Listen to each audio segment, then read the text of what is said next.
Hello दोस्तों, आज मैं लॉरेंस कोहलबर्ग के बारे में आपको पढ़ाऊँगी।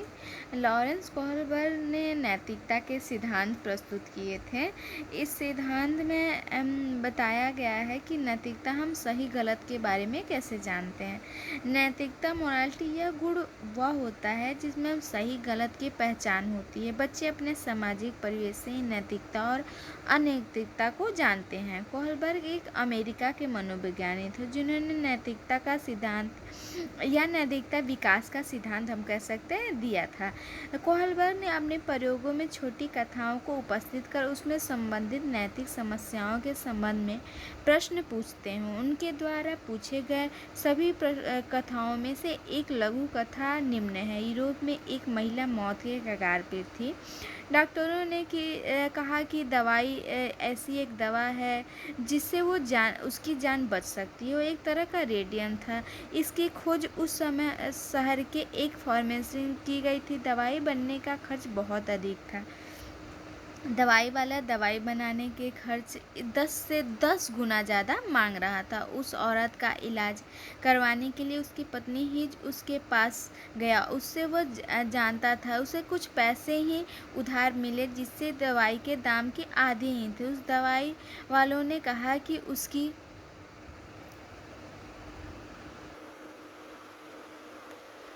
पत्नी मरने वाली है। इस दवाई को सस्ते में दे दे, उसकी बाकी पैसे वो बाद में दे देगा। फिर भी दवाई वाला नहीं माना। दवाई वालों ने कहा कि मैंने ये दवाई खोजी है, इस वजह से मैं पैसे में बेचूंगा। इसे ही की मजबूरी हो गई। उसकी दुकान तोड़कर वो दवाई चुरा लिया। इस कहानी के आधार पर कोहलबर्ग ने दो बातों पर बल दिया है।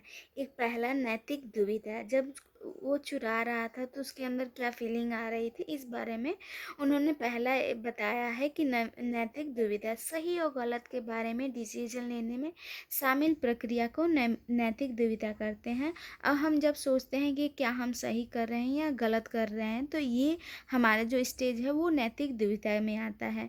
जैसे वो चोरी कर रहा था तो पुलिस पकड़ लेगी, उसके साथ क्या होगा? अगर नहीं पकड़ेगी, चोरी अगर वो नहीं करेगा तो उसकी पत्नी मर जाएगी।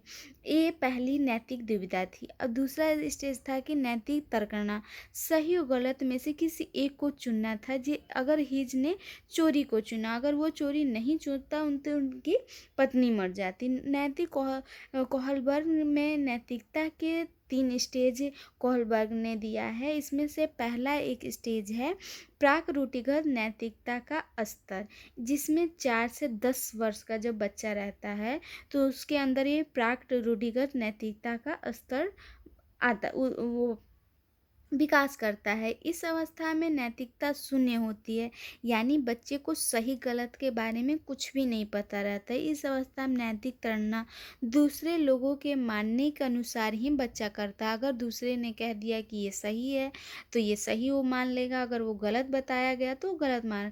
तो हमारी जो सोसाइटी, हमारी फैमिली और माता पिता का बिहेवियर बहुत ही बच्चों पर असर करता है। जो अगर हम सही बताएंगे तो वो वैसा ही करेगा।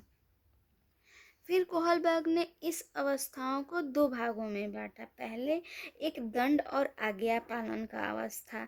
इसमें बच्चे की नैतिकता में सजा और आज्ञा पालन पर आधारित होता है।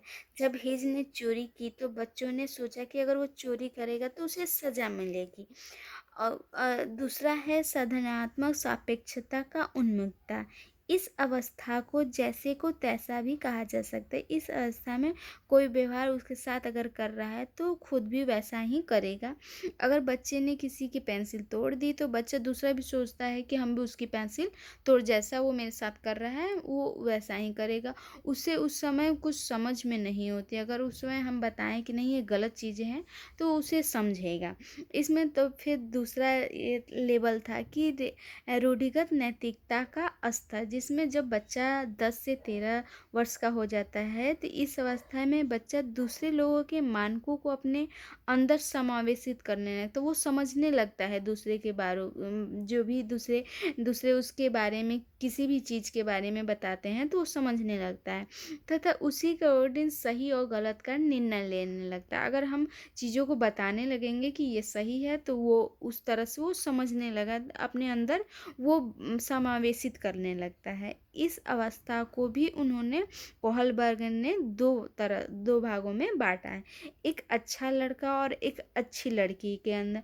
अगर हम सही गलत बताते हैं, हम बताते हैं कि अगर आप सही करोगे तो आप एक अच्छे लड़के कहलाओगे, अच्छी लड़की कहलाओगे, तो उस तरह से उनके अंदर ये कैरोसिटी होती है कि हम अच्छा करें, उनके अंदर एक नैतिकता धारणा बनने लगती है। और दूसरा है कि कानून एवं व्यवस्था को उन्मुखता, इसमें बच्चा कानून तथा सामाजिक व्यवस्था को बनाए रखने की भावना विकसित करता है, क्योंकि उसके पापा का एक्सीडेंट हो गया था रेड लाइट पार करते, इसलिए वो ऐसा नहीं करेगा। काफ़ी लोगों को होता है कि हाँ, रेड लाइट क्रॉस कर लेते हैं, लेकिन अगर वो बच्चा देखता है तो उसे वो महसूस होता है कि ये शायद गलत नहीं करते, तो हमारे पापा का एक्सीडेंट नहीं होता। तीसरा स्तर जो है उत्तर रूढ़िगत नैतिकता। ये 13 वर्ष से ऊपर के बच्चों में होता है। इससे डिसीजन खुद के लिए लिए जाते हैं, ना कि समाज के जरिए। क्या सही है, क्या गलत है। बच्चे जब बड़े होने लगते हैं, वो 13 वर्ष के ऊपर चले जाते हैं, तो उन्हें सही गलत की पहचान हो जाती है। वो समाज किसी के कहने से वो नहीं करेंगे। उन्हें अंदर अगर लगता है कि वो सही कर रहे हैं, तो सही है चीज़ें, तो वो अपने हिसाब से ही करते हैं। इसकी 2 अवस्थाएँ उन्होंने फिर कोहलबर्ग ने बाँटा। सामाजिक अनुबंधन उन्मुखता, इसमें किशोर यह मानने लगता है कि नियम लोगों के ही भले के लिए किया गया है। अगर किसी के नियम से किसी का नुकसान होता है, तो उसे ऐसे नियमों को तोड़ देना चाहिए। अगर रेड लाइट तोड़कर उसके पापा की जान बच सकती थी, तो बचाई जा सकती थी, जिसमें लोगों ने ऐसा नहीं किया, तो हमें ऐसे नियम भी तोड़ देने ही चाहिए, जिससे किसी की जान बचाई जा सके। इसमें दूसरा है स्वाभाविक नैतिकता का सिद्धांत। इससे किशोर दूसरे के विचारों को नहीं, बल्कि अपने खुद के मानकों के अनुसार व्यवहार करता है, जिसमें किशोर दूसरों के फायदे के अपनी जान से भी खेल जाता है, जिससे कि वो दूसरों की मदद कर सके। इस तरह से हम ये देखते हैं कि नैतिकता के सिद्धांत के बारे में कोहलबर्ग ने अपने राय एक कहानी के थ्रू बच्चों के बारे में बताया है कि हम नैतिकता कैसे पहले समाज से सीखते हैं, फिर धीरे धीरे हमारे अंदर सही गलत की निर्णय लेने की क्षमता उत्पन्न होती है, फिर धीरे धीरे हम अपने हिसाब से जो सही है या गलत है उसके बारे में करते हैं। तो आज हम बस इतना ही पढ़ते हैं।